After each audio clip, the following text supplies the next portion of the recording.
আপনার কি মনে হয় আপনার জীবনে সবচেয়ে বড় চাওয়াটা পূরণ হচ্ছে না? আপনি কি এমন এক গোপন শক্তির সন্ধান করছেন যা আপনার সব দুশ্চিন্তা দূর করে দেবে, আপনার সব স্বপ্নকে বাস্তবে রূপ দেবে? এমন এক সময়ে যখন গোটা পৃথিবী গভীর ঘুমে আচ্ছন্ন আর আপনি সেই সময় আল্লাহর দরবারে হাত তুলেছেন, এর চেয়ে শক্তিশালী আর কি হতে পারে? আজ আমি আপনাদের এমন এক গোপন চাবির সন্ধান দেব যা দিয়ে আপনি আপনার জীবনের বন্ধ দরজাগুলো খুলে খেলতে পারবেন। এই চাবিটির নাম হল তাহাজ্জুদ। আমরা সবাই জানি তাহাজ্জুদ অনেক ফজিলতপূর্ণ, কিন্তু আমরা কি জানি কখন ঘুমালে তাহাজ্জুদ পড়া যায়? কিভাবে এই নামাজ পড়লে আল্লাহ সবচেয়ে বেশি খুশি হন, আর কোন দোয়াগুলো পড়লে আপনার ভাগ্য বদলে যেতে পারে? আজকের এই ভিডিওতে আমরা তাহাজ্জুদের আদ্যপ্রান্ত জানব। কথা দিচ্ছি, এই ভিডিওটি দেখার পর আপনার জীবনে এক নতুন দিগন্ত উন্মোচিত হবে। তাই একটি সেকেন্ডও মিস না করে শেষ পর্যন্ত আমাদের সাথেই থাকুন। তাহাজ্জুদ মানে হল ঘুম থেকে উঠে নামাজ পড়া। এটি নফল ইবাদতের মধ্যে শ্রেষ্ঠ। আল্লাহ তাআলা পবিত্র কুরআনে এরশাদ করেছেন, আর রাতের কিছু অংশে তাহাজ্জুদ পড়ো, এটা তোমার জন্য অতিরিক্ত। আশা করা যায় তোমার রব তোমাকে প্রশংসিত স্থানে প্রতিষ্ঠিত করবেন। সূরা বনী ইসরাইল আয়াত ৭৯।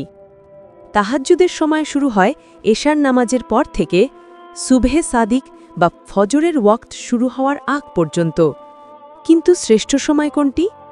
নবীজি সাল্লাল্লাহু আলাইহি ওয়াসাল্লাম বলেছেন, আল্লাহ তাআলা রাতের শেষ তৃতীয়াংশে দুনিয়ার আসমানে নেমে আসেন এবং বলতে থাকেন, কে আছো আমাকে ডাকবে, আমি তার ডাকে সাড়া দেব। কে আছো আমার কাছে চাইবে, আমি তাকে দান করব। কে আছো আমার কাছে ক্ষমা চাইবে, আমি তাকে ক্ষমা করে দেব। কখন ঘুমালে তাহাজ্জুদ পড়া যায়? এই প্রশ্নের উত্তর খুবই সহজ। তাহাজ্জুদ পড়ার জন্য আপনাকে অবশ্যই একটু হলেও ঘুমাতে হবে। আপনি যদি এশার পরে একটু ঘুমিয়ে ওঠেন, তবেই আপনি তাহাজ্জুদের সোয়াব পাবেন। সহজ হিসাব, রাতের শেষ তৃতীয়াংশ হল তাহাজ্জুদের শ্রেষ্ঠ সময়। যদি রাত 10টায় শুরু হয়ে ভোর 4টায় শেষ হয়, 6 ঘণ্টা, তবে শেষ 2 ঘণ্টা অর্থাৎ রাত 2টার থেকে ভোর 4টা হল শ্রেষ্ঠ সময়। তাই আপনি যদি রাত 11টা বা 12টার মধ্যে ঘুমিয়ে পড়েন এবং 2টো বা 3টের দিকে উঠতে পারেন, তবে আপনি সহজেই এই বরকতময় সময়টি ধরতে পারবেন। তাহাজ্জুদের নামাজ কিভাবে পড়তে হয় তা নিয়ে অনেকের মনেই প্রশ্ন থাকে। আসুন আমরা ধাপে ধাপে জেনে নিই। 1. নিয়ত। প্রথমেই ঘুম থেকে উঠে অজু করে নিন। এরপর তাহাজ্জুদের নামাজের নিয়ত করুন। নিয়ত মনে মনে করলেই যথেষ্ট। আমি তাহাজ্জুদের 2 রাকাত নফল নামাজ পড়ছি কিবলামুখী হয়ে আল্লাহর জন্য। 2. রাকাত সংখ্যা। তাহাজ্জুদের সর্বনিম্ন রাকাত সংখ্যা হল 2 রাকাত, আর সর্বোচ্চ রাকাত সংখ্যা হল 8 রাকাত। নবীজি সাধারণত 8 রাকাতই পড়তেন। আপনি আপনার সামর্থ্য অনুযায়ী 2, 4, 6 বা 8 রাকাত পড়তে পারেন। 3. পড়ার নিয়ম। এটি অন্যান্য নফল নামাজের মতোই 2 রাকাত করে পড়তে হয়। প্রতি 2 রাকাত শেষে সালাম ফেরাতে হয়। আপনি যদি 4 রাকাত পড়তে চান, তাহলে 2 রাকাত পরে সালাম ফেরাবেন, তারপর আবার 2 রাকাতের নিয়ত করে পড়বেন। 4. কিরাত অর্থাৎ সূরা পাঠ। প্রথম রাকাতে সূরা ফাতিহার পর যে কোনো সূরা পড়তে পারেন, তবে লম্বা কিরাত পড়া উত্তম। নবীজি কখনো কখনো এমনভাবে কিরাত পড়তেন যে 1 রাকাতে সূরা বকরা, আলে ইমরান এবং সূরা নিসা শেষ করতেন, তবে আমাদের জন্য সহজ সূরাগুলো পড়াই যথেষ্ট। 5. শেষ করণীয়। তাহাজ্জুদের নামাজ শেষ করার পর বিতর নামাজ যদি না পড়ে থাকেন, তবে বিতর নামাজ পড়ে নিন। বিতর নামাজ তাহাজ্জুদের পড়াই উত্তম। তাহাজ্জুদের নামাজের পর দোয়া কবুলের সম্ভাবনা সবচেয়ে বেশি থাকে। এই সময় নবীজি কিছু বিশেষ দোয়া পড়তেন। 1. তাহাজ্জুদের শুরুতে পড়ার দোয়া, যদি সম্ভব হয়। নবীজি যখন তাহাজ্জুদের জন্য দাঁড়াতেন, তখন একটি দোয়া পড়তেন। দোয়াটি লম্বা হওয়ায় আমি দোয়ার আরবি বাংলা উচ্চারণ এবং বাংলা অনুবাদ ডিসক্রিপশনে এবং প্রথম কমেন্টে লিখে দিয়েছি, পড়ে নিতে পারেন। 2. ইস্তিগফার বা ক্ষমা প্রার্থনা।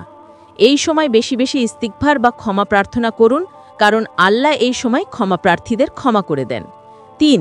আপনার ব্যক্তিগত দোয়া। এরপর আপনার জীবনের সব চাওয়া পাওয়া, কষ্ট, দুশ্চিন্তা আল্লাহর কাছে তুলে ধরুন।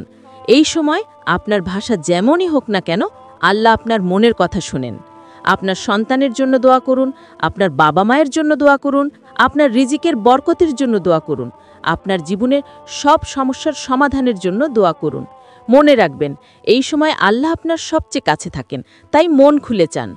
তাহাজ্জুদের ফজিলত এত বেশি যে তা বলে শেষ করা যায় না। এটি শুধু একটা নামাজ নয়, এটি হলো মুমিনের জন্য মর্যাদার সিঁড়ি। এই নামাজের মাধ্যমে আল্লাহর নৈকট্য লাভ করা যায়। নবীজি বলেছেন, তাহাজ্জুদ হলো আল্লাহর নৈকট্য লাভের অন্যতম শ্রেষ্ঠ মাধ্যম। যে ব্যক্তি রাতের গভীরে ঘুম ত্যাগ করে আল্লাহর সামনে দাঁড়ায়, আল্লাহ তাকে ভালোবাসেন। তাহাজ্জুদ নামাজ অতীতের গুনাহ মুছে দেয় এবং ভবিষ্যতে গুনাহ থেকে বাঁচিয়ে রাখে। এটি শরীর থেকে রোগ ব্যাধি দূর করে।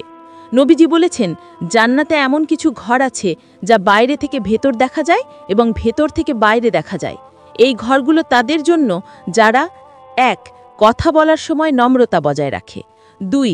খাবার খাওয়ায় অর্থাৎ অন্যকে খাওয়ায়, ৩. বেশি বেশি রোজা রাখে এবং ৪. আর যখন মানুষ ঘুমিয়ে থাকে তখন তাহাজ্জুদ পড়ে। তিরমিজি। তাহাজ্জুদের নামাজের পর দোয়া কবুল হবার নিশ্চয়তা দেওয়া হয়। এই সময় আল্লাহ নিজেই ডেকে ডেকে বান্দার প্রয়োজন পূরণ করেন। তাই আপনার যে কোনো বৈধ চাওয়া এই সময় আল্লাহর কাছে পেশ করুন। যারা নিয়মিত তাহাজ্জুদ পড়েন তাদের মন হয় শান্ত, স্থির এবং তারা আল্লাহর উপর পূর্ণ ভরসা রাখতে পারেন। জীবনের কঠিন পরিস্থিতিতেও তারা ভেঙে পড়েন না। তাহাজ্জুদকে আপনার জীবনের অভ্যেসে পরিণত করার জন্য একটি আকর্ষণীয় তথ্য দিচ্ছি। আপনি কি জানেন, তাহাজ্জুদ হলো সেই ইবাদত যা নবী রাসূলদের অভ্যাস ছিল? এমনকি আমাদের প্রিয় নবীর পায়ের পাতা তাহাজ্জুদ পড়তে পড়তে ফুলে যেত। সাহাবায়ে কেরামও এই নামাজকে নিজেদের জীবনের অংশ করে নিয়েছিলেন। তাহলে আপনি কিভাবে শুরু করবেন?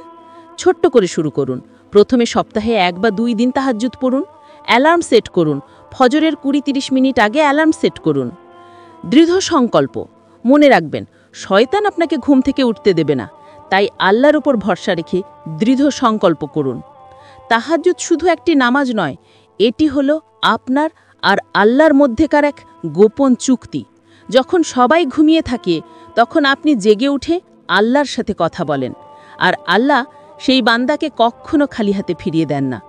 আমরা আশা করি আজকের এই ভিডিওটি আপনার তাহাজ্জুদের নামাজ সম্পর্কে সব দ্বিধা দূর করেছে।